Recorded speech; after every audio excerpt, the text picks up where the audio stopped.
नमस्कार बच्चों, मैं डॉक्टर प्रियंका शर्मा, सह आचार्य गृह विज्ञान, राजकीय महाविद्यालय लक्ष्मणगढ़ से बीए पार्ट 2 की सभी छात्राएं। हम इस समय पेपर 1 पढ़ रहे हैं। अभी हमने पिछली कक्षा में शारीरिक विकास के बारे में पढ़ाई की थी। आज हम करेंगे सामाजिक विकास कि किस प्रकार से एक शिशु के अंदर उसका सामाजिक विकास होता है। हम इसके पहले पढ़ चुके हैं कि बाल विकास क्या होता है, बाल विकास का क्या महत्व है, उसके क्या क्षेत्र हैं, शारीरिक विकास क्या होता है, वातावरण का बच्चे की वृद्धि पे, विकास पे क्या प्रभाव पड़ता है, वृद्धि और विकास में क्या अंतर होता है। आज हम शुरू करने जा रहे हैं एक नया टॉपिक, सामाजिक विकास।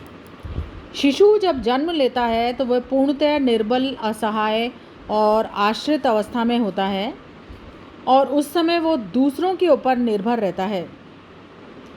इस समय उसकी यदि उचित देखरेख और लालन पालन अच्छी तरह से हो जाता है तो वो समाज में एक जिम्मेदार नागरिक की भूमिका निभा सकता है।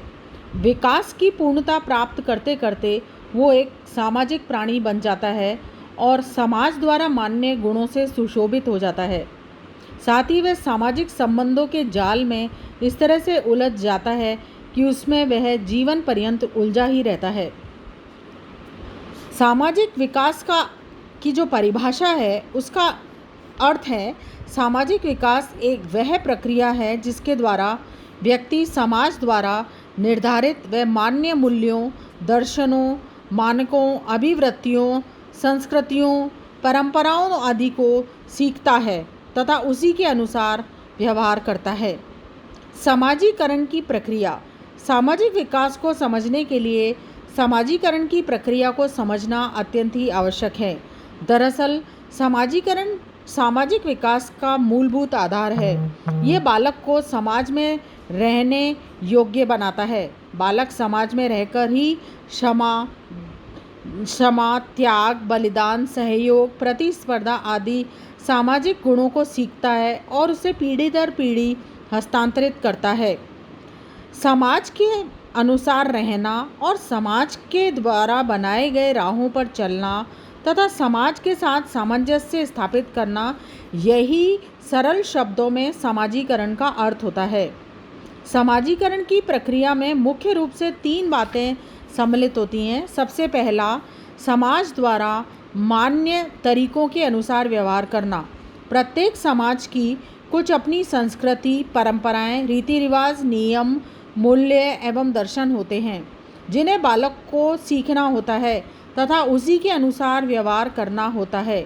बच्चे यदि समाज द्वारा अनुमोदित इन मानकों को सीखकर उसी के अनुसार व्यवहार करते हैं तो समाज के लोग उन्हें पसंद करते हैं और समाज में उनकी मान सम्मान, इज्जत, प्रतिष्ठा और प्रशंसा होती है।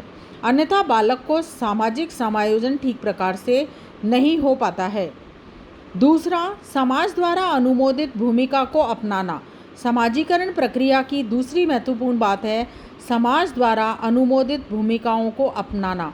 प्रत्येक समाज में विभिन्न आयु वर्ग के लोगों के लिए तथा बालक बालिकाओं के लिए अलग अलग व्यवहार, प्रतिमान एवं भूमिकाएं होती हैं जिसके अनुसार ही कार्य करना पड़ता है। इसे निम्न उदाहरण द्वारा हम समझ सकते हैं कि कोई भी महिला जिसे हम देखें कि वो किसी की माँ, किसी की पत्नी, किसी की बहन, किसी की पुत्री, किसी की ननद, किसी की बहू, किसी की सास, किसी की चाची या अन्य कई रिश्तों के अंदर बंधी होती है। उसे अपनी इन भिन्न भिन्न भूमिकाओं को, विभिन्न रिश्तों को बखूबी निभाना होता है।